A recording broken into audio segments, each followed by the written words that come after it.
संपूर्ण विश्वाला शांततेचा संदेश देणारे तथागत भगवान गौतम बुद्ध, बोधिसत्व डॉक्टर बाबासाहेब आंबेडकर यांना विनम्र अभिवादन करते. त्याचप्रमाणे 1 जानेवारी 1848ला पुण्यामध्ये भिडेवाड्यामध्ये मुलींची पहिली शाळा सुरू करणारे आणि स्त्रीमुक्तीचा मार्ग उघडा करणारे महात्मा ज्योतिबा फुले आणि सावित्रीबाई फुले यांना देखील विनम्र अभिवादन करते. साकेत बुद्धविहार समितीचे अध्यक्ष मस्के साहेब, त्यांच्या समितीचे सर्व पदाधिकारी आणि सावित्रीबाई फुले जयंती साजरी करण्यासाठी विहारात जमलेल्या सर्व भगिनी या सर्वांना सप्रेम जय भीम. आज सावित्रीबाई फुले यांची 194वी जयंती साजरी करण्यासाठी आपण येथे आहोत.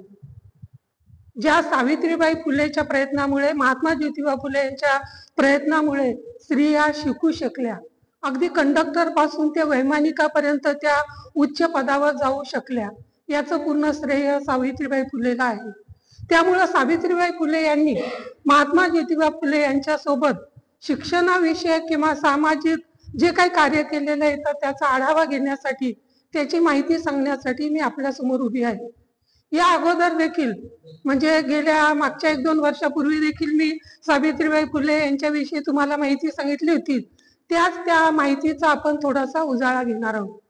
महाराष्ट्रामध्ये अनेक जिल्हे आहेत, तर त्याच्यापैकी सातारा हा एक जिल्हा आहे. सातारा असं म्हटलं जातं की हा क्रांतिकारकांचा जिल्हा आहे. कसा क्रांतिकारकांचा, तर आपण शाळेत अभ्यासलेले क्रांतिसिंह नाना पाटील हे या सातारा जिल्ह्यातले आहेत.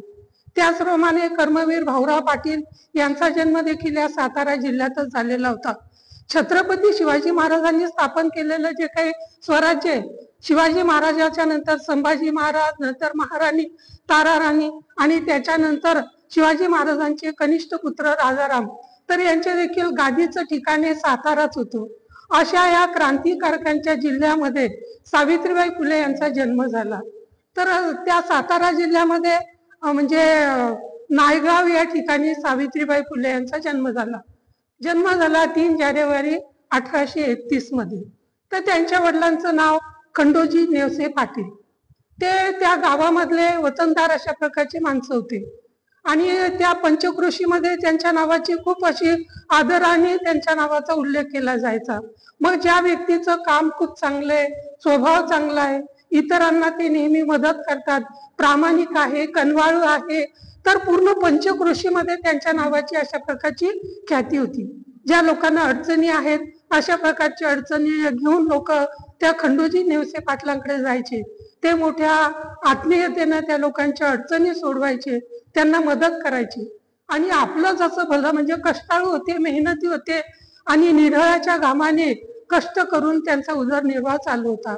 तशा खंडोजी नेवसे पाटलांच्या घरी 3 जानेवारी 1831ला सावित्रीबाई फुले यांचा जन्म झाला.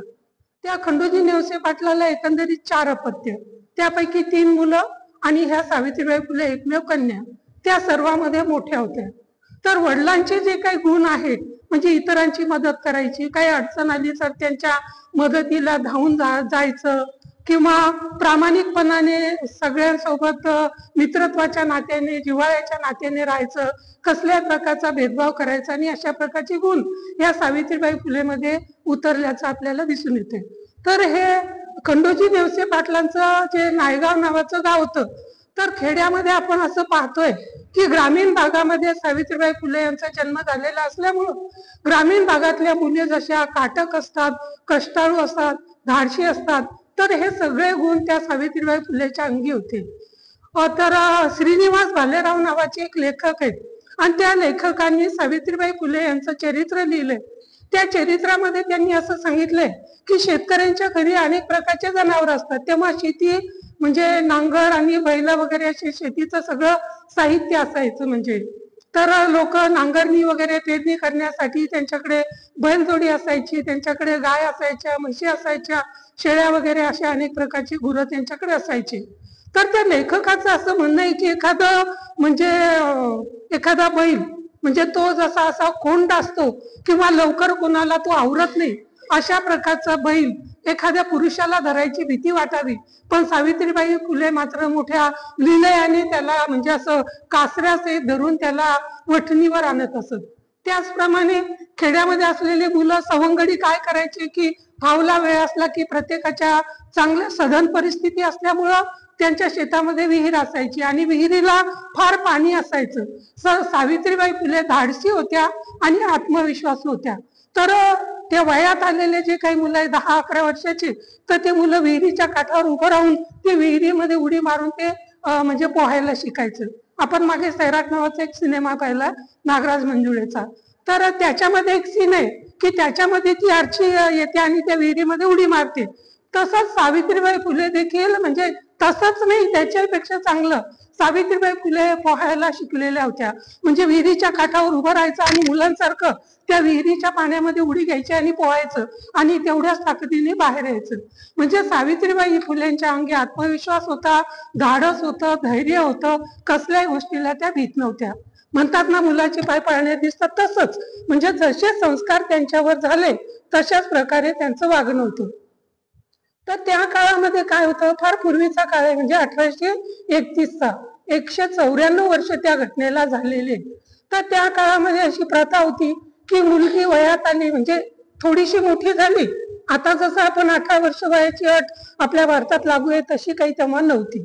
तर मुली थोड्याशा मोठ्या दिसायला लागल्या की आई वडिलांना वाटायचं की आता ही मोठी झाली, तिचं लग्नाचं वय झालं आणि त्यामुळं तिचं लग्न करून द्यावं, असं सावित्रीबाई फुले यांच्या आईला वाटायचं. पण वडिलांना मात्र अद्याप तसं वाटत नव्हतं. आणि आई मग त्यांना माघारी कोणी नसताना म्हणायची, अहो आपली साऊ आता मोठी झाली, तिचं लग्नाचं वय झालंय, तिला एखादा सुयोग्य अशा प्रकारचा वर बघा आणि तिचं लग्न लावून द्या. तर त्याच्यामध्ये लेखकांनी असं सांगितलंय तो काळ असा होता की अगदी मुलीचं एकदम लहान वयामध्ये लग्न करून दिलं जायचं. बऱ्याच ठिकाणी तर काय व्हायचं म्हणजे मुलीची आई त्या मुलीच्या वेळेस गरोदर असेल तर अशा वेळेस पोटाला कुंकू लावलं जायचं की तुमच्या इथं जर मुलगी झाली ना तर आमच्या मुलाला ती द्या, म्हणजे आम्ही तिला सून करून घेऊ. म्हणजे इतक्या लहान लग्न व्हायचं ते वय होतं, तो काळ होता. सावित्रीबाई फुले यांचं 8वं वर्ष संपलं आणि त्यांना 9वं वर्ष लागलं. तर मग आईचा लकडा होता की आपल्या साऊचं तुम्ही लग्न लावून द्या. आणि त्यामुळं खंडोजी नेवसे पाटलांच्या मनामध्ये असा विचार आला. त्याच दरम्यान पुण्यामध्ये ज्योतिराव फुले आणि त्यांचे वडील हे राहत होते. तर ज्योतिराव फुलेंचं देखील विवाहाचं वय झालं होतं आणि मग फुलेंच्या वडिलांना असं वाटलं की आपण आपल्या ज्योतिबाचं देखील लग्न केलं पाहिजे. तर ज्योतिराव फुलेंची सगुणाबाई नावाची एक मावस बहीण होती. तिच्या ओळखीतून खंडोजी नेवसे पाटलांकडे एक मुलगी लग्नाची आहे हे कळलं आणि त्यामुळे ज्योतिराव फुले आणि त्यांचे वडील म्हणजे गोविंदराव फुले हे त्या नायगावला गेले आणि त्यांनी ती मुलगी बघितली, त्यांना ती पसंत पडली. आणि त्यानंतर मग जेव्हा सावित्रीबाई फुले यांचं वय 9 वर्षाचं होतं तर त्या वयात त्यांना पसंत करण्यात आलं आणि 1840ला सावित्रीबाई फुले यांचा महात्मा ज्योतिराव फुले यांची अशी विवाह झाला. म्हणजे जेव्हा विवाह झाला तेव्हा सावित्रीबाई फुलेचं वय अवघं 9 वर्षाचं होतं आणि महात्मा ज्योतिबा फुले यांचं वय 13 वर्षाचं होतं. म्हणजे कमी वयामध्ये ह्या दोघांची लग्नगाठ पडली. तर काय झालं माहितीये, सावित्रीबाई फुलेंच्या लग्नाच्या अगोदरचा एक प्रसंग आहे. सावित्रीबाई फुलेंच्या वडिलांची परिस्थिती जरी चांगली असली तरी तो काळ असा होता की मुलींना शिकायला नको, म्हणजे शाळेला पाठवणं त्या काळामध्ये मनुस्मृतीचा प्रभाव होता. मुलींना शिक्षण देणं म्हणजे हे जणू काही धर्मबाह्य अशा प्रकारचं कृत्य आहे. आणि त्यामुळे सावित्रीबाई फुलेंच्या वडिलांची परिस्थिती चांगली जरी असली तरी त्यांच्या वडिलांनी त्यांना शिकवलेलं नव्हतं. मग त्या नायगाव पासून काही अंतरावर शिराळा नावाचे एक गाव आहे. तर एकदा शिराळा नावाच्या गावाला सावित्रीबाई फुले बाजाराला गेलेल्या होत्या आपल्या वडिलांच्या सोबत. तर बाजाराला गेलेल्या असताना तिथे एक ख्रिश्चन धर्मोपदेशक त्यांना भेटला. आणि त्या काळात ख्रिश्चन मिशनरी काय करायचे, आपला ख्रिश्चन धर्माचा प्रचार करण्याच्या अगोदर ते मुलांना शिक्षणासाठी प्रेरित करायचे किंवा काही साहित्य वाचायला द्यायचे. हे साहित्य वाचून लोक हळूहळू म्हणजे ह्या धर्माकडे आकृष्ट होतील असं त्यांना वाटायचं. मग त्या एका ख्रिस्ती धर्मोपदेशकांनी सावित्रीबाई फुलेंना एक पुस्तक दिलं. सावित्रीबाई फुलेंनी ते पुस्तक मोठ्या कुतूहलाने निहाळलं. त्याच्यामध्ये फक्त चित्र होते आणि ते चित्र पाहून त्यांनी त्यावरच समाधान मानलं. त्यांना वाईट वाटलं की आपल्याला वाचता येत नाही, आपल्याला जर वाचता आलं असतं तर आपण निश्चितच हे पुस्तक वाचलं असतं. म्हणजे तेव्हापासून आपल्याला शिक्षण नाही याची खंत त्यांच्या मनामध्ये होती. परंतु खंत होती याचा अर्थ कुठंतरी आपल्याला शिकायला मिळावं अशा प्रकारची आस त्यांच्या मनामध्ये निर्माण झालेली होती. इकडे त्यांचं म्हणजे 1840 मध्ये महात्मा ज्योतिबा फुले यांच्याशी विवाह झाला. सुरुवातीला ज्योतिराव फुले आणि सावित्रीबाई फुले हे शेती करायचे आणि शेती करत असताना ज्योतिबा फुले सकाळी आपलं आवरून ते सकाळी शेती कामासाठी जात. सावित्रीबाई फुले घरचं सगळं काम आवरत, म्हणजे ते सडा सारबण असो, स्वयंपाक असो, धुणं भांडी असो, हे सगळं आवरत आणि नंतर स्वयंपाक केल्याच्या नंतर तो स्वयंपाक म्हणजे एक मोठी टोपल्याची किंवा याची पाटी असेल, त्या पाटीमध्ये तो जेवणाचा डबा म्हणजे भाजी भाकरी असेल तो ठेवायचा. कळशीमध्ये किंवा मोठ्या याच्यामध्ये पाणी ठेवायचं, चुंबळ डोक्यावर घ्यायची आणि ती पाटी डोक्यावर घेऊन त्या शेतीमध्ये आपल्या पतीचा जेवणाचा डबा म्हणजे भाजी भाकरी घेऊन न्याहारी घेऊन त्या जायच्या. तर न्याहारी घेऊन त्या जेव्हा जात असत, मग काम केल्याच्या नंतर दुपारी कसं आहे शेतकऱ्यांचं की जेवणाच्या वेळेवर जेवायचं आणि जेवल्याच्या नंतर ऊन असेल तोपर्यंत झाडाच्या सावलीमध्ये थोडीशी विश्रांती घ्यायची. तर जेवण झाल्याच्या नंतर ज्योतिबा फुले काय करायचे, विश्रांती घ्यायच्या अगोदर ते नांगरलेलं जे काही शेत होतं तर त्या काळ्या जमिनीला ते थोडंसं सपाट करायचे, ढेकळं वगैरे बाजूला सारून सपाट करायचे. आंब्याची एक काडी घ्यायची आणि त्या आंब्याच्या झाडाच्या सावलीमध्ये ते सावित्रीबाईला अ आ इ किंवा ग म भ न अशा प्रकारचं शिक्षण द्यायचे. त्यांनी खरोखरीच अशी पाटी घेतली, लेखणी घेतली आणि सावित्रीबाईला शिकवायला सुरुवात केली. असं झालं नाही, शेतामध्ये असलेल्या कष्टही करायचे आणि विश्रांतीच्या वेळामध्ये त्या काळ्या मातीवर म्हणजे झाडाची काडी घेऊन त्याच्यामध्ये सावित्रीबाई फुलेंना त्यांनी अक्षर ओळख दिली. सावित्रीबाई फुले यांना लिहायला वाचता येऊ लागलं. नंतर घरी देखील ते शिक्षणाचे अशा प्रकारचे धडे सावित्रीबाई फुले यांना देऊ लागले आणि त्यामुळं सावित्रीबाई फुलेंना आपल्याला लिहिता वाचता येत नाही अशी माहेरामध्ये जशी खंत होती ती खंत मात्र दूर झाली, त्यांची मनोकामना पूर्ण झाली. परत एकदा आता सावित्रीबाई फुले मध्ये गोरगरिबांविषयी कसा कळवळा होता, किती कणव होती, किती दया होती, हे एका उदाहरणावरून दिसून येते. मी टप्प्याटप्प्याने त्यांचं थोडं थोडं तुम्हाला सांगू इच्छिते. एकदा सावित्रीबाई फुले पतीच्या न्याहारीचं म्हणजे साहित्य घेऊन रंधण उन्हामध्ये शेताकडे चालल्या होत्या. एक दिवस त्यांना असंच उशीर झाला, म्हणजे भर दुपारची वेळ होती आणि त्या दुपारच्या वेळेवर त्या रंधण उन्हामध्ये डोक्यावर पाठी घेऊन चाललेल्या असताना रस्त्याच्या कडेला एक झाड होतं आणि त्या झाडाच्या थोडसा सावलीत एक म्हातारी, जख्ख झालेली म्हातारी अशी खिन्नरित्या तिथं बसलेली होती. तिच्याकडे पाहिलेलं असलं, आपण जर पाहिलं तर आपल्या असं निदर्शनात येतं की तिच्या हातापायाच्या जणू काही काड्या झालेल्या होत्या. तिचं पोट जणू पाठीला टेकलेलं होतं. तिचे डोळे फक्त मिनमिनीत करत होते आणि केस असे थोडे अस्तावेत होते. पांढरे केस तिच्या तोंडावर इकडे तिकडे असे वाऱ्याने उडत होते आणि तिच्याकडे पाहिलं तर असं आपल्या लक्षात येत होतं जणू काही ती म्हातारीला खूप दिवसाचं जेवायला मिळालेलं नाही. तिच्या चेहऱ्यावर जणू काही दयेचा भाव होता आणि ती अशी रस्त्याने कोण येतंय का याची जणू काही ती वाटच पाहत होती. दुरून तिला सावित्रीबाई फुले डोक्यावरती जेवणाची म्हणजे कशाची का होईना पण डोक्यावर टोपली आहे आणि ती बाई येते हे तिला दिसलं. त्या म्हातारीचा चेहरा थोडा उजळला. तिला असं वाटलं की या बाईजवळ काहीतरी खायला असेल आणि तिला जर दया आली तर ती मला काहीतरी खायला देईल आणि त्यामुळे तिचे डोळे थोडे असे चमकले, थोड्या आनंदाने आपल्याला काहीतरी मिळेल म्हणून. आणि मग सावित्रीबाई फुले जवळ आले आणि तिने तिला आवाज दिले, लेकी मला खूप दिवसाचं खायला मिळालेलं नाहीये, तुझ्याजवळ जर काही भाजी भाकर असेल तर अर्धी चतकोर भाकरी तू मला देशील तर माझ्यावर तुझे खूप उपकार होतील, असं सावित्रीबाई फुले तिला म्हटले. सावित्रीबाई फुलेंनी त्या वृद्ध स्त्रीकडे पाहिलं. तिचं एकंदरीत रूप पाहिल्याच्या नंतर त्याच्या मनामध्ये कळवळा निर्माण झाला, त्यांना दया आली. त्यांनी काय केलं, आपल्या डोक्यावरची पाटी त्यांनी उतरवली. पाटी उतरवली आणि त्या भाकरी मधली अर्धी भाकरी आणि भाजी त्यांनी काढली आणि त्या म्हातारीला म्हणजे त्यांनी ती खायला दिली. म्हातारीने ती भाकरी खाल्ली आणि म्हणजे खात असतानाच तिने तोंड भरून तिला आशीर्वाद दिले की तू खूप दयाळू आहे, तू खूप पुण्यवान आहे, तुझं खूप भलं होईल, अशा प्रकारचा तिने आशीर्वाद दिला. मग सावित्रीबाई फुले गेल्या पती त्यांची वाटच पाहत होते. मी अगोदरच सांगितले की जेवण घेऊन जायला त्यांना उशीर झाला होता. सावित्रीबाई फुले गेल्या, त्यांचा चेहरा कावरा बावरा झाला. मग ज्योतिबा फुलेंनी विचारलं की तुझा चेहरा नेहमी सारखा नाहीये, कावरी बावरी का झालीये तू? मग सावित्रीबाई फुलेंनी सांगितलं की रस्त्यामध्ये एका झाडाच्या कडेला एक अस्पृश्य म्हातारी भुकेने व्याकुळ झालेली होती. मी माझी पाठी उतरवली आणि त्या पाठीतून तिला अर्धी भाकरी तिच्या हातावर ठेवली.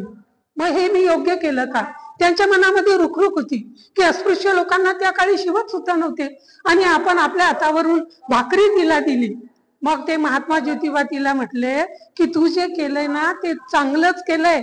दीन दलिताविषयी, गोर गरिबाविषयी आपल्याला दयाच आली पाहिजे. ते माणसासारखे माणसं आहेत, असं ज्योतिबा फुलेंनी त्यांना समजावून सांगितलं.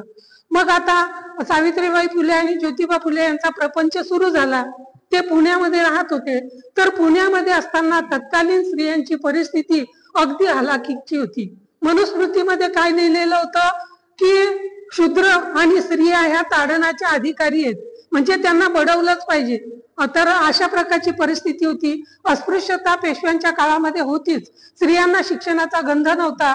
अनेक प्रकारचा अन्याय अत्याचार त्यांच्यावर केला जात होता. तर हे ज्योतिबा फुले आणि सावित्रीबाई फुले यांच्या लक्षात आलं. ज्योतिबा फुले यांनी आपल्या पत्नीला घरी साक्षर केलं. तर त्या दरम्यानच्या काळामध्ये स्त्रियांची कशी अवनत स्थिती आहे त्यांच्या लक्षात आलं आणि त्यामुळे ज्योतिबा फुलेंनी 1 जानेवारी 1848 ला पुण्याच्या भिडेवाड्यामध्ये मुलींची पहिली शाळा सुरू केली. आज आपण पाहतोय टीव्ही सिरियल मध्ये प्रत्येक सिरियल मध्ये ब्राह्मण स्त्रिया असतात आणि सगळे किरदार वगैरे ब्राह्मण स्त्रियांचे असतात. मग ते नाचणं असो, गाणं असो, तमाशा असो किंवा आणखी काही असो, सगळ्या क्षेत्रात ब्राह्मण स्त्रीचा पुढाकार आहे. सावित्रीबाई फुले आणि महात्मा ज्योतिबा फुले यांनी 1848 ला जेव्हा महिलांची स्त्रियांची पहिली शाळा काढली तर त्या शाळेमध्ये जवळपास 6 विद्यार्थिनी होत्या सुरुवातीला. 6 पैकी 4 ब्राह्मण होत्या. त्यांची जे नावं जर तुम्ही पाहिली ना, काही जोशी होत्या, काही देशमुख होत्या आणि काही अशाच आडनावाच्या होत्या. 4 मुली ब्राह्मण होत्या, 1 मुलगी मराठ्याची होती आणि 1 मुलगी धनगरांची होती. म्हणजे सावित्रीबाई फुले आणि महात्मा ज्योतिबा फुले यांनी जी महिलांची शाळा सुरू केली त्याचा सगळ्यात अगोदर फायदा जर कोणी घेतला असेल तर तो ब्राह्मणांच्या स्त्रियांनी घेतला. सगळ्याच ब्राह्मणांच्या स्त्रिया काही सावित्रीबाई फुलेचं ऋण आता सध्या व्यक्त करत नाहीयेत. खरं म्हणजे सगळ्यात जास्त प्रगती जर झाली असेल तर त्यांच्या स्त्रियाची ती झालेली. मग आता जातीयतेचे कसे अनुभव आले महात्मा ज्योतिबा फुलेंना आणि त्याच्यामुळे सावित्रीबाई फुलेंनी त्यांना कशी मोलाची साथ दिली. एकदा त्या पुण्यामध्ये महात्मा ज्योतिबा फुलेच्या ब्राह्मण मित्राचं लग्न होतं.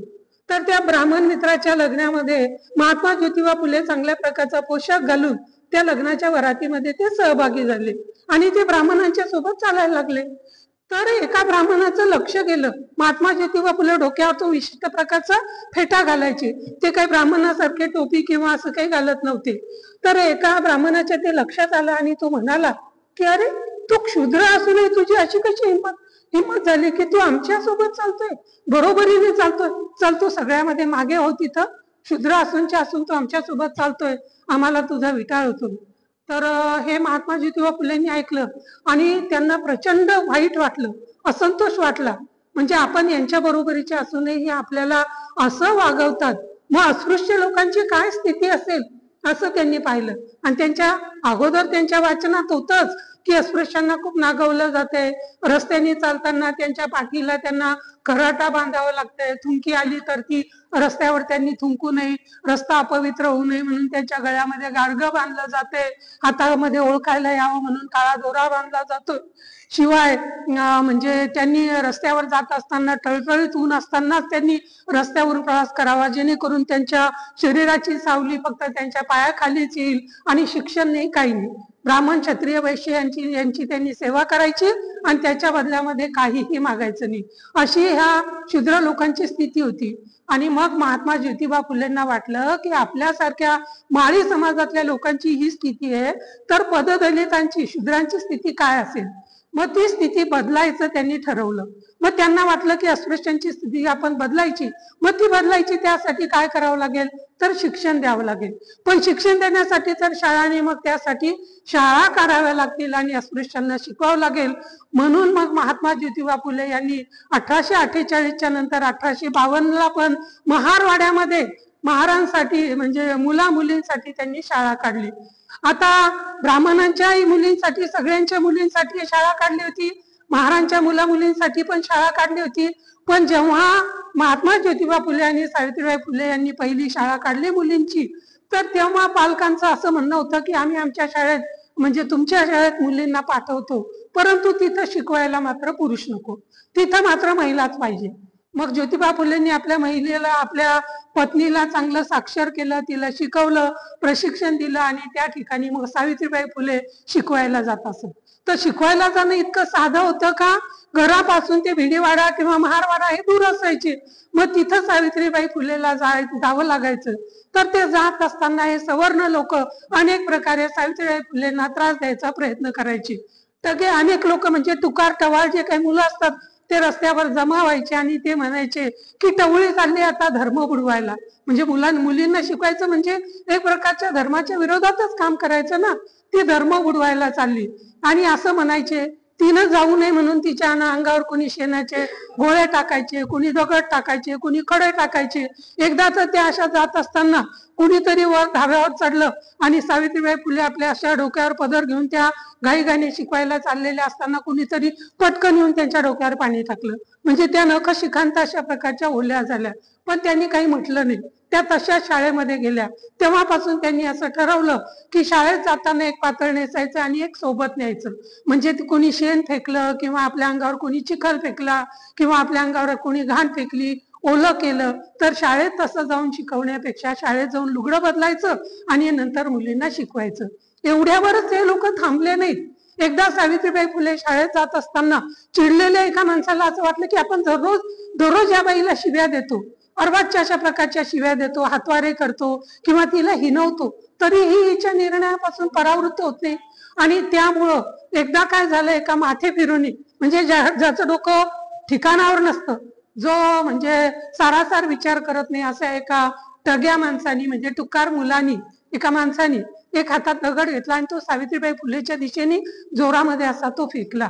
तो दगड घेतला, सनसन करत तो दगड आला आणि सावित्रीबाई फुलेच्या कानशिलाला तो लागला. सावित्रीबाई फुले वेदनेने कळवळल्या. त्यांनी त्याला असा हात लावला, डोक्यावरचा पदर सरळ केला आणि त्या म्हणजे शाळेमध्ये गेल्या.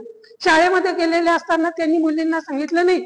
आजकालच्या बाया थोडं जरी डोकं दुखायला लागले शिक्षिका तर मुलांना काय सांगतात, मुलांना माझी तब्येत बरी नाही, तुम्ही अमक्या अमक्या पानावरचा तो धडा वाचत बसा, मी थोडी आराम करते. सावित्रीबाई फुलेला एवढं लागलं, रक्तही आलं, पण त्यांनी ते लुगड्यामुळं ते असं झाकून ठेवल्यामुळं ते दिसलं नाही आणि त्यांनी मुलींना शिकवायला सुरुवात केली. शिकवायला काय सुरुवात केली, त्यांनी अ काढायला शिकवलं, अला काना आ दिला आणि ई शब्द काढला. मुलींना अशा प्रकारचा शब्द तुम्ही तुमच्या पाठीवर गिरवा.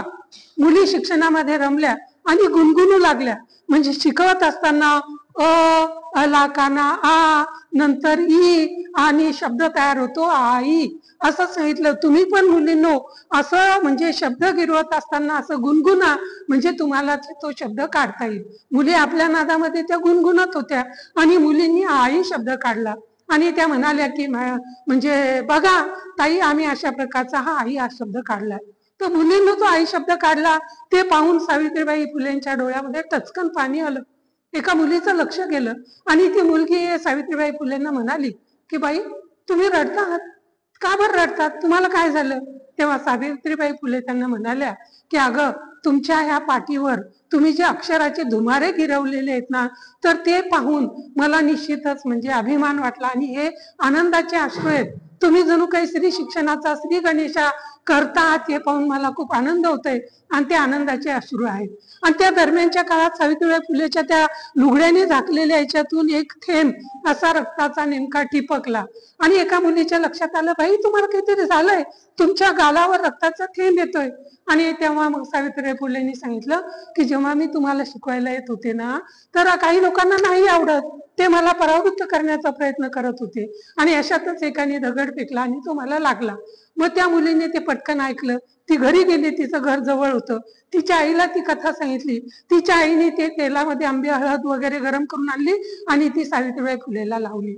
म्हणजे सावित्रीबाई फुलेंना समाजातील समाजकंटकांचा एवढा त्रास होत होता, तरी देखील त्या आपल्या कर्तव्यापासून परावृत्त झाल्या नाहीत. म्हणजे आपल्या पतीच्या कार्यामध्ये हिरिरीने कशा प्रकारचा वाटा उचलायचा याचं उत्तम प्रकारची जाणीव सावित्रीबाई फुलेंना होती.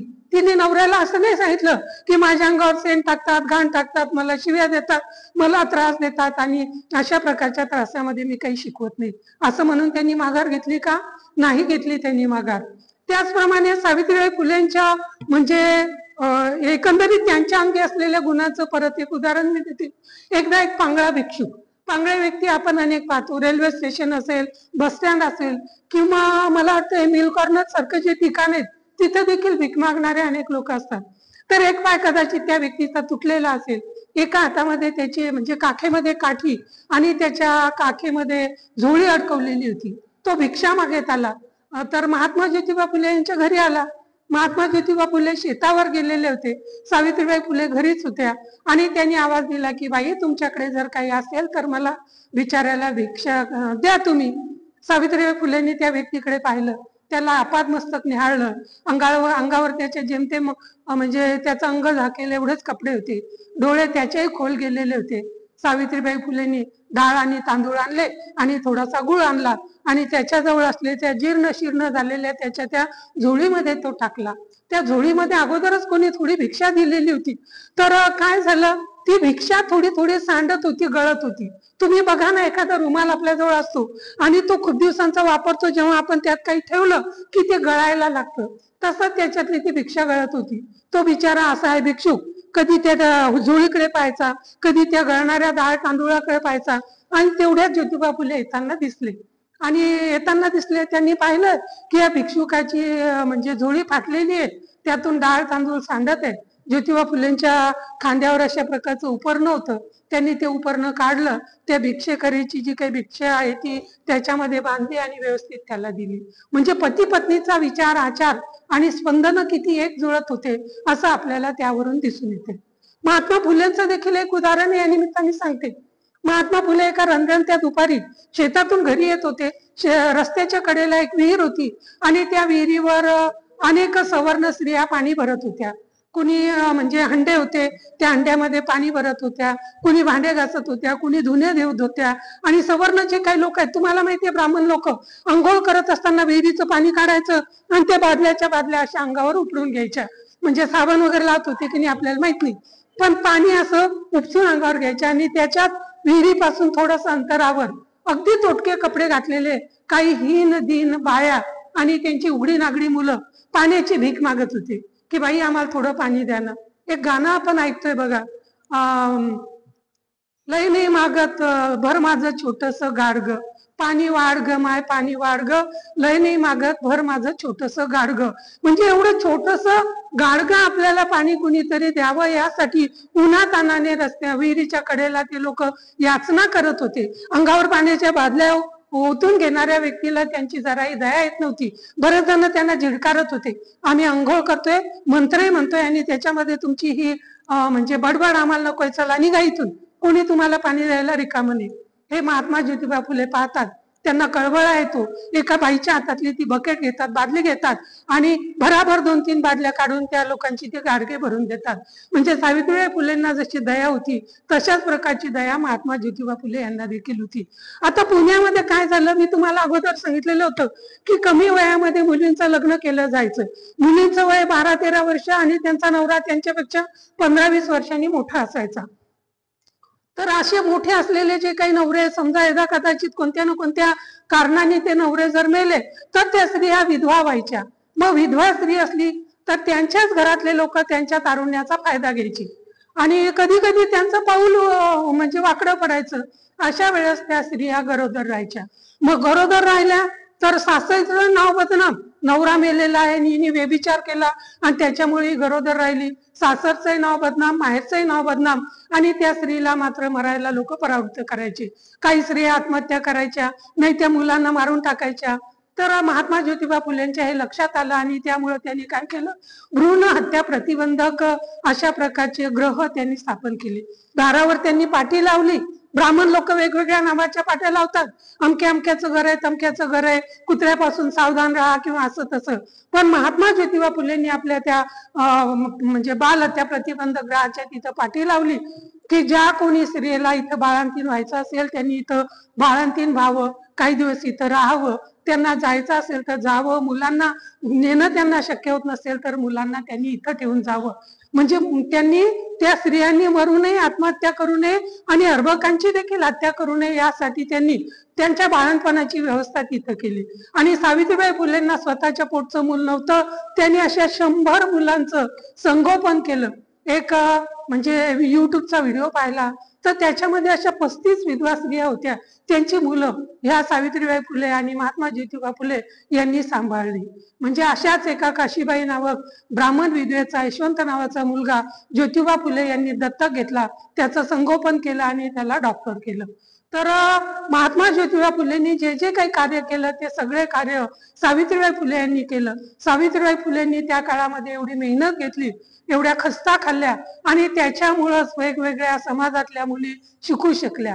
ब्राह्मण लोक नसतील मानत त्यांचे उपकार, परंतु आपल्यासारख्यांना तर सावित्रीबाई फुलेंनी दिलेल्या योगदानामुळे त्या काळामध्ये त्यांनी ब्राह्मणांच्या मुलांना शिकवण्याचं काम केलं, आपल्याला शिक्षणाची गोडी लावली आणि त्यामुळे आपण जे आहोत, जे शिकलेलो आहोत त्याच्यात सावित्रीबाई फुले, ज्योतिबा फुले यांचं योगदान आहे. बाबासाहेबांचं तर निश्चितच आहे, परंतु तत्पूर्वी देखील बाबासाहेबांचं पूर्वी महात्मा ज्योतिबा फुले आणि सावित्रीबाई फुले यांनी असंच काम केलं. महात्मा ज्योतिबा फुले यांचं 28 नोव्हेंबर 1890 त्यांचं निधन झालं. त्यांनी अनेक कार्य केलेले आहेत, त्यांचं निधन झालं. निधन झाल्याच्या नंतर सावित्रीबाई फुलेवर जणू काही संकटाचा डोंगरच कोसळला, नवराच गेला आणि त्यामुळे आता त्या खचल्या, परंतु खचून त्यांच्या कार्याचा वसा त्यांना पुढे चालवायचा होता.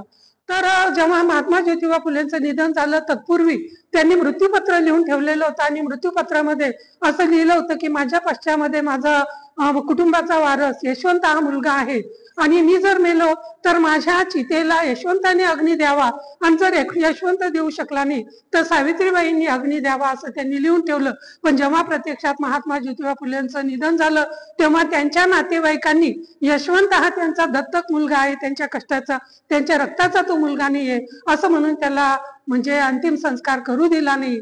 पतीचा मृत्यू झाल्यावर स्त्री गर्भगळीत होते, ती वेदनेने कितीतरी दुःखात असते, तरी देखील परिस्थिती त्यांनी हाताळली. त्यांनी आपलं दुःख बाजूला धरलं आणि त्यांनी आपल्या पतीच्या चितेला त्यांनी अग्नी दिला. म्हणजे अशा प्रकारचं धाडस सावित्रीबाई फुले करू शकल्या. आता 1898च्या आसपास परत काय झालं, पुण्यामध्ये खूप मोठा प्लेगची साथ आली. मी अगोदर सांगितलेलं होतं तुम्हाला की पुण्यामध्ये जेव्हा दुष्काळ पडला होता तेव्हा एक ब्रिटिश अधिकारी होता, तर त्या ब्रिटिश अधिकाऱ्यांनी हाँगकाँग नावाच्या बंदरातून धान्य मागवलेलं होतं.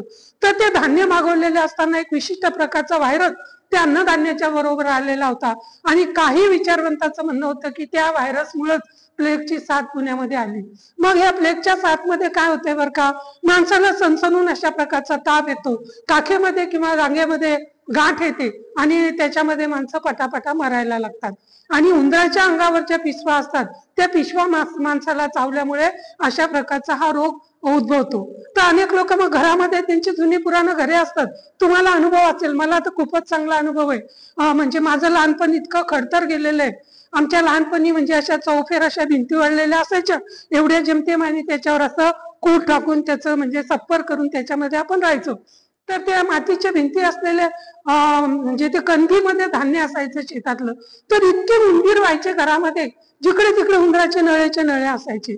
तर प्रत्येकाच्या घरात त्या काळामध्ये मातीच्या भिंती असल्यामुळं नळ्या असायच्या आणि त्याच्यामुळं त्या उंदराच्या अंगावरच्या ज्या पिसवा आहेत त्या पिसवा चावल्याने लोकांना प्लेग व्हायचा. मग लोकांनी काय केलं, घरदारं सोडायचे आणि ते शेतावर जायचे.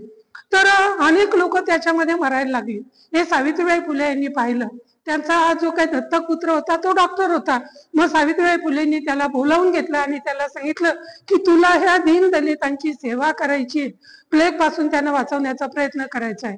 सावित्रीबाई फुले लोक शेतीमध्ये म्हणजे झोपड्या बांधून राहायच्या, तिथं त्या जायच्या, ज्याला प्लेग झाला त्या प्लेग झालेल्या व्यक्तीला सोबत घेऊन यायच्या, यशवंताच्या दवाखान्यात आणायच्या, यशवंत त्याची ट्रीटमेंट करायचा.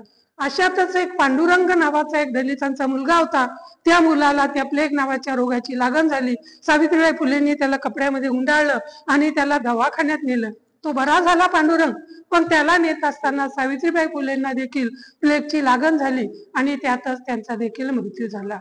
म्हणजे महात्मा ज्योतिबा फुले यांच्याशी लग्न झाल्यापासून तर महात्मा फुलेंचं म्हणजे मृत्यू झाल्याच्या नंतरही महात्मा ज्योतिबा फुलेंचे सत्यशोधक जी काही चळवळ होती, त्या चळवळीचं कार्य असेल, समाजसेवेचं कार्य असेल, रुग्णसेवेचं कार्य असेल, हे सगळं कार्य सावित्रीबाई फुलेंनी मोठ्या नेटाने मोठ्या तत्परतेने त्यांनी ते केलं. आणि म्हणजे कष्ट करत पददलितांची सेवा शुश्रूषा करतच आपल्या प्राणाची पर्वा न करता त्यांनी प्लेगच्या रुग्णांची सेवा केली आणि त्यातच त्यांचा मृत्यू झाला. सांगायचं तात्पर्य एवढे की 1831 ला जन्म झालेल्या सावित्रीबाई फुलेंनी तत्कालीन परिस्थिती पाहता समाजामध्ये असलेले जे काही धर्म मार्तंड आहेत त्यांच्या विरोधाला बिलकुलच जुमानलं नाही. स्वतः शिक्षण घेतलं, मुलींना स्वतःच्या पायावर उभं केलं आणि त्याच्यामुळेच आपल्याला एवढे सोन्याचे चांगले दिवस आलेले. मला वाटतं त्यांच्यामुळं, महात्मा ज्योतिबा फुलेमुळे आणि डॉक्टर बाबासाहेब आंबेडकरांनी आपल्यासाठी केलेल्या योगदानामुळेच आपल्यासारख्या स्त्रिया स्वतःच्या पायावर उभ्या राहू शकल्या, कष्ट करू शकल्या, कमवू शकल्या, आपल्या कुटुंबाला हातभार लावू शकल्या आणि आपल्या कुटुंबातल्या मुलींना देखील शिकवू शकल्या. त्यामुळे अशा सावित्रीबाई फुलेंच्या थोर अशा प्रकारच्या कार्याला मी आजच्या दिनी वंदन करते आणि माझं लांबलेलं भाषण थांबवते. जय हिंद.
क्रांतिज्योती सावित्रीबाई फुले यांचा जन्म 3 जानेवारी 1831 साली सातारा जिल्ह्यातील खंडाळा तालुक्यामधील नायगाव या ठिकाणी झालेला आहे. त्यांचं लग्न अगदी लहान वयामध्ये म्हणजे त्या अगदी 9 वर्षाचे असताना त्यांचं लग्न ज्योतिबा फुले यांच्यासोबत झाला. सावित्रीबाई अतिशय धाडशी होत्या. लहानपणापासून अतिशय धाडशी होत्या, धैर्यवान होत्या. जेव्हा त्यांचं लग्न झालं तेव्हा सावित्रीबाई ह्या अडाणी होत्या. त्यांना लिहिता वाचता येत नव्हतं. ज्योतिबा फुलेंना वाटलं की सावित्रीबाईला शिक्षणाची आवड आहे. त्यांचा उत्साह बघून ज्योतिबा फुल्यांनी त्यांना लिहिता वाचता यावं म्हणून त्यांना जेव्हा ते शेतावर जायचे तेव्हा त्यांच्या जमिनीमध्ये ते सर एकत्र म्हणजे माती करून असे सपाट माती करून त्यांना जमिनीवर रेघोड्या ओढून अबका शिकवायचे. त्या 1847 मध्ये चौथीची परीक्षा पास झाल्या आणि शिक्षकीसाठी पात्र ठरल्या. देशातील महिलांची स्थिती सुधारावी, मुलींना शिक्षण मिळावे म्हणून सावित्रीबाईंनी निश्चय केला आणि त्यामुळे फुले दाम्पत्यांनी 1848 मध्ये पुणे येथील भिडेवाड्यात मुलींची पहिली शाळा सुरू केली आणि त्या पहिल्या महिला शिक्षिका झाल्या आणि त्यामुळे त्यांच्या विरुद्ध समाजामध्ये संतापाची लाट निर्माण झाली. समाजाकडून होणारा कडवा विरोध सहन झाल्याने आणि शिवेशाप शांतपणे ऐकून सावित्रीबाई काही होत्या. सनातनी आणि टोळ भैरव अंगावर चिखल शेण फेकत असत. शाळेत जाताना सावित्रीबाईंना सोबत पिशवीत